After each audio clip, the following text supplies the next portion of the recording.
सच, हर भारतीय की आवाज। आप देख रहे हैं आर भारत टुडे पुणे से बड़ी खबर। फुरसुंगी के किसानों का टीपी स्कीम 10 के खिलाफ विरोध तेज। फुरसुंगी के 90 किसानों ने प्रशासन को ज्ञापन देकर टीपी स्कीम 10 रद्द करने की मांग की है। किसानों का कहना है कि 65 मीटर रिंग रोड के नाम पर जरूरत से ज्यादा जमीन अधिग्रहित की जा रही है। किसानों ने सरकार से न्याय की मांग करते हुए आंदोलन जारी रखने की चेतावनी दी है। Report Dayawan Kumawat, R Bharat today Pune. आता इथं टीपीएस संदर्भात इथं सगळ्या शेतकऱ्यांनी इथं आंदोलन केलं छोटंसं। याच्यात टीपीएसला विरोध केलाय। का केलाय टीपीएस नंबर 10ला विरोध? तर इथं कुठलाच कन्सेप्ट क्लिअर नाही। शेतकऱ्यांच्या जमिनी कोणत्या क्रायटेरियाने तुम्ही घेणार आहे? बांधकामांचा मुद्दा, शेतकऱ्यांनी शेती घरं बांधलेली आहेत, काही लोकांनी गुंठ्यात घरं बांधलेली आहेत। याचा कन्सेप्ट जोपर्यंत क्लिअर होत नाही तोपर्यंत टीपीएस स्कीम पुढं त्यांनी सरकू नये किंवा पुढं प्रोसेस करू नये असं सर्व इथं नागरिकांचं, सर्व शेतकऱ्यांचं म्हणणं झालेलं आहे। आणि त्याला सर्व मुख्याने सर्वांनी पाठिंबा दिला आहे। तरी सरकारला आपल्या माध्यमातून इथं विनंती आहे की पहिला कन्सेप्ट क्लिअर करा की तुम्ही कशा पद्धतीने जमीन कम्पेन्सेशन देणार आहे, कशा पद्धतीने तुम्ही प्लॉट देणार आहे, कशा पद्धतीने तुम्ही टीपी स्कीम राबवणार आहे। याच्यामध्ये व्हॅल्युएशनचा सगळ्यात मोठा विषय आहे। व्हॅल्युएशन तुम्ही डाऊन करताय, तुम्ही त्या गव्हर्नमेंटचं व्हॅल्युएशन किती वाढवणार आहे? नंतर नाही तर जे काही समजा कमर्शियल आहे, रेसिडेन्शियल आहे, ह्याच्यात काय करणार? तुम्ही काही करीत नाही। फक्त गव्हर्नमेंटला जर रोडच करायचं असेल तर आमचा पूर्ण विरोध आहे। आणि रोडसाठी जर तुम्ही स्कीम राबवणार असाल तर शेतकरी पूर्ण विरोध करणार आहे। जोपर्यंत तुम्ही कन्सेप्ट शेतकऱ्यांना क्लिअर देत नाही की तुम्ही काय कम्पेन्सेशन देणार आहे तोपर्यंत कुणीही तुम्हाला सहमती देणार नाही। एवढंच बोलतो मी, माझं 2 शब्द संपवतो। स्कीम आमच्या इथं राबवलेली आहे, तर इथं सर्व शेतकरी देशोरेडी लागणार आहे। इथं ही टीपी स्कीम आम्हाला कुठल्याही स्थितीत मान्य नाही। शासन फक्त शासनाचा फायदा पाहते। शेतकऱ्याची जमीन घेणार, शेतकऱ्याच्या जमिनीतून रेग्युलरला पैसे देणार। सरकारी हे खातं त्या खात्याला फुकट 1 रुपया पण देत नाही आणि रेग्युलरचे पैसे शासन घेणार शेतकरी जमिनीच्या। आणि आजपर्यंत आमचे असेही शेतकरी आहेत की आम्हाला आजपर्यंत 50 वर्षात आमच्या वडिलांच्यापासून तर पाहतो 100 वर्षांनी आमच्या कुठल्या शेतकऱ्याला रस्ता नाही, असा कुठला शेतकरी नाही। आत्तापर्यंत कुठल्या शेतकऱ्याची कधीच अडचण झाली नाही। दुसऱ्याच्या शेतातून काय ना पण सहकार्याने आम्ही इकडे तिकडे होतो। आम्हाला शासनाची स्कीम नको। शासन जे गाजर दाखवते या गाजराला आमचा कुठलाही शेतकरी बिलकुल बळी पडणार नाही। आणि आतापर्यंत शासनाने कुठली दाखवावी एखादी की टीपी स्कीम सक्सेसफुल केलेली आहे। ही काय एंटा फील्डला मुंबई असे स्टँडर्ड ठिकाणी कॅम्प MG रोडला अशी काही स्कीम नाही। आमची फुरसुंगी गावामध्ये स्कीम आहे शेवटच्या टोकाला।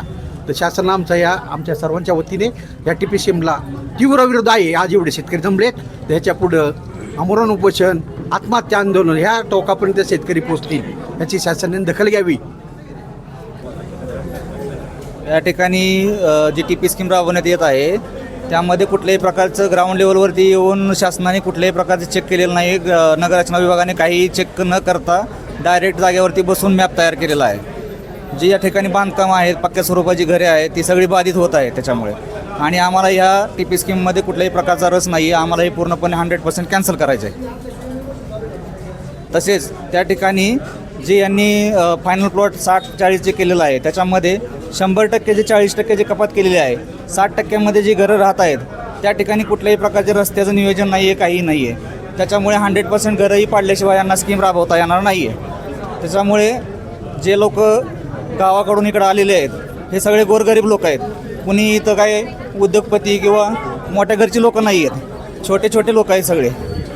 तरी कृपया कुठल्याही परिस्थितीमध्ये शासनाने ही स्कीम रद्द करण्यात सहकार्य करावे। टीपी 10 हा आम्हाला खरं तर मंजूरच नाही आहे। आम्ही शेतकरी वर्ग आहे, आमचं घरच त्याच्यावरती चालतं। आमच्या घरात 10 माणसं आहेत, त्यांचं सगळ्यांचं करायला आम्हाला आमच्या शेतीवरती जर तुम्ही टीपी स्कीम आणली तर आम्ही करायचं कसं?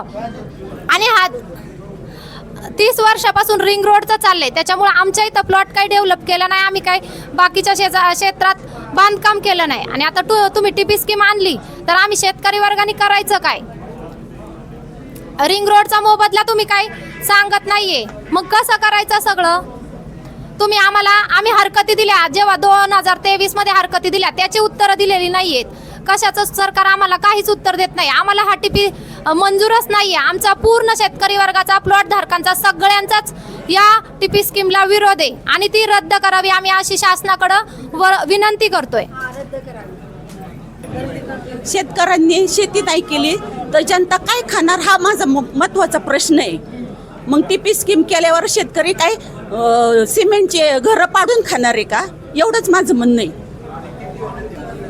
फुरसंगी गाव हे पहिलं ग्रामपंचायतीत असताना रिंग रोड आला, ग्रामपंचायतीतून महापालिकेत गेलो, महापालिकेतून परत नगर परिषद झाली. नगर परिषद झाली असताना टीपी स्कीम लादल्या गेली. टीपी स्कीम लादल्याच्या नंतर कुठल्याही प्रकारची माहिती न देता शेतकऱ्यांना की अशा पद्धतीने ही टीपी स्कीम लादली, कुठलीच माहिती नाही आहे. आणि आत्ता लवाद साहेबांना विचारल्यावरती शेती उद्योग बंद करून टीपी स्कीम करू शकतो एवढा हा कायदा कडक आहे. तुम्हाला घरातून बाहेर काढू शकतात, तुमच्या फोटोला हार लागला तर तुम्हाला प्लॉट मिळणार नाही. हे फक्त तुम्हाला गाजर दाखवतायत. टीपी स्कीम अशी टीपी स्कीम तशी. टीपी स्कीम कुठलीही सक्सेस झालेली नाही आहे. आत्ताच्या इसवी सन 2000 पासून पुढच्या पाठीमागच्या 50 वर्षापूर्वीच्या याच्या आम्हाला सांगू नका. शहरी भागात टीपी स्कीम करणं गरजेचं आहे, ग्रामीण भागात टीपी स्कीम करणं गरजेचं नाही आहे. शेती व्यवसाय आहे, शेती व्यवसाय चालू आहे. शेतकऱ्याचं शेतीवरती अवलंबून हे कुटुंब आणि त्यांना बेघर करून रस्त्यावर भीक मागायला लावायची का? हा शासनाचा उद्देश आहे का? टीपी स्कीम करून लोकांना भीक मागायला लावायला? हां, हे फक्त शासनाने प्रथमतः आम्हाला सांगावं, ही आमची कळकळीची विनंती आहे. आणि पहिली टीपी स्कीम रद्द करावी ही आमच्या सर्वांची मागणी आहे. नमस्कार, मी गणेश मधुकर कामठे. मी तरवडी फुरसुंगीमध्ये राहतो. तर आज आम्हाला लवादाने एक नोटीस दिली होती, त्याबद्दल इथं सुनावणीसाठी बोलावलं होतं. पण आमचा टीपी स्कीमला विरोध आहे, कारण की आम्हाला आजपर्यंत काही सांगण्यात आलं नाही की आम्हाला घराचा मोबदला देणार आहेत का, झाडांचं आमचे जी झाडं आहेत नारळाची आंब्याची त्यांचा मोबदला किती देणार आहेत, आमच्या विहिरी आहेत बोर आहेत, याचं काही आम्हाला आश्वासन दिलेलं नाही आहे. त्यामुळे आम्हाला टीपी स्कीम नको आहे. जो रिंग रोड करायचा आहे तुम्ही 65 मीटरचा तो करा, पण आमच्या घरांचा मोबदला आम्हाला 5 पटीने द्यावा अशी मी सरकारला विनंती करतो. नाव सुरेश चौधरी आहे. मी गेल्या 15 वर्षापासून काँग्रेस कमिटीचं काम करत आहे. आज फुरसुंगी गावात आलो, लोकांचे प्रश्न पाहिले की आज कुठल्या पद्धतीने शासन जागाधारकांना आणि शेतकऱ्यांना वेटीस धरतात ते एक पाहायला मिळालं. माझं पूर्ण हा विरोध आहे की जर शासन लोकांना आपल्या बाजूची मांडू देत नाही, ज्या गोष्टी त्यांचे जे समस्या आहेत ते बाजू ऐकून घेत नाही आणि त्यांना आता नोटिसा पाठवली आहेत. त्यांना आता सांगतात की तुम्ही आता आम्हाला प्रश्न मांडा, आम्ही तुमचे प्रॉब्लेम सॉल्व करू. पण गेल्या 10 वर्षापासून जी लोकांची जी पिळवणूक होती आहे, जे टॅक्स जो घेतला जातो आहे सरकार, तो का मग त्यांना ती सुविधा दिली गेली नाही? का सर्वसामान्य जनतेचं एकच म्हणणं आहे की हा टीपी प्लॅन सँक्शन रद्द करावा, हे सर्वसामान्य जनतेची इच्छा आहे. नमस्ते, मी सागर कैलास कुटे. माझा टीपी 10ला विरोध आहे. त्यांनी काहीच केलं नाही अजून, फक्त रिंग रोड करावा या आमच्या सर्व ग्रामस्थांच्या वतीने मागणी आहे. ही असं बोलतो थांब. माझं नाव महेश उत्तम कामठे. मी टीपी 10मधील बाधित एक शेतकरी आहे. तर माझा हा टीपीला पूर्णपणे विरोध आहे, कारण की या टीपीमध्ये माझे घर, माझी शेतजमीन ज्याच्यावरती आमचा उदरनिर्वाह चालतो ते पूर्णतः जात आहे. तर या टीपीला माझा पूर्ण विरोध राहील. तुम्हाला रिंग रोड करायचा आहे किंवा बुलेट ट्रेन करायची असेल तुम्ही करू शकता, आमचा त्याला विरोध नाही आहे. पण त्याचा आम्हाला 5 पट मोबदला मिळावा व आमच्या त्या जमिनीचे शेतजमिनीचे आम्ही आज हायवेच्या लगत असून आमचा व्हॅल्युएशन खूप कमी आहे. ते तुम्ही कमी दाखवले, जे आहे ते रेग्युलर व्हॅल्युएशन दाखवून आम्हाला त्याच्या 5 पट मोबदला द्यावा आणि तुम्ही जो प्रकल्प करायचा तो करा. पण टीपीला आमचा पूर्णतः विरोध राहील. फुरसुंगी देवाची गुरळी नगररचना योजना क्रमांक 10 ही म्हणजे टीपी स्कीम 10 असं जे ओळखले जाते, ते प्रथमतः ही स्कीम सुरू केली होती महापालिकेने त्याचे इरादा जाहीर केला आणि प्रसिद्धीकरण करून त्याच्या हरकती सूचना तयार करून एक नकाशा तयार करून शासनाच्या मंजुरीसाठी पाठवला. तो शासनाने 19/6/2025 रोजी ड्राफ्ट टीपी स्कीमचा नकाशा मंजूर केला. त्याच्यानंतर माझी या योजनेसाठी लवाद म्हणून नेमणूक झाली. त्यानुसार आपण सर्व जे भूखंडधारक, प्लॉटधारक, जमीन मालक या स्कीममध्ये इन्क्लूड आहेत, इन्वॉल्व आहेत, जे सामील आहेत त्याच्यात, त्यांना प्रत्येकाला आपण नोटीस दिली आणि प्रत्येकाचं या स्कीमबाबत, या नकाशाबाबत जे काय म्हणणं असेल ते ऐकण्यासाठी आपण त्यांना प्रत्येकाला वैयक्तिक वेळ देऊन प्रत्येकाला नोटीस दिलेल्या आहेत. 22 ते 17 जूनपर्यंत याच्या सुनावण्या होणार आहेत. आज त्याची सुनावणीचा पहिला दिवस होता. सुरुवात काही लोक आले, सुनावणी झाली, परंतु बहुतांश लोकांनी सुनावणीला हजर न राहता एकत्र नगरपालिकेमध्ये आंदोलनाचा पवित्रा घेतला. त्यांना आपण जे काही स्कीम बदल आहे त्याबद्दल समजावून सांगितलं आणि आता बरेचसे लोक पुढच्या हरकतीला येऊन प्रत्यक्ष त्यांचं म्हणणं आमच्यापर्यंत पोहोचवणार आहेत. त्यानुसार पुढची कारवाई केली जाईल. त्यांचे अशी बरेचसे जे भूखंडधारक आहेत तर बरेचशा लोकांचं होतं की ही नगररचना योजना जी TP स्कीम आहे ती रद्द करण्यात यावी. पण ह्याला जी काय कायदेशीर प्रोसेस आहे त्या प्रोसिजरमधूनच जावं लागेल. असं एकत्र येऊन अशा मागणी करणं किंवा निवेदन देणं ह्या उपाय नाही त्याच्यावर. तर प्रत्येकाने आपलं म्हणणं कायदेशीर मार्गाने मांडणं आवश्यक आहे. आता हे 2019ला TP पडला होता. आपण सॉरी आता जी स्कीम आहे त्याच्या विरोधात आंदोलन झालं ती झाली होती. त्यानंतर लोकांनी हरकती नोंदवल्या होत्या.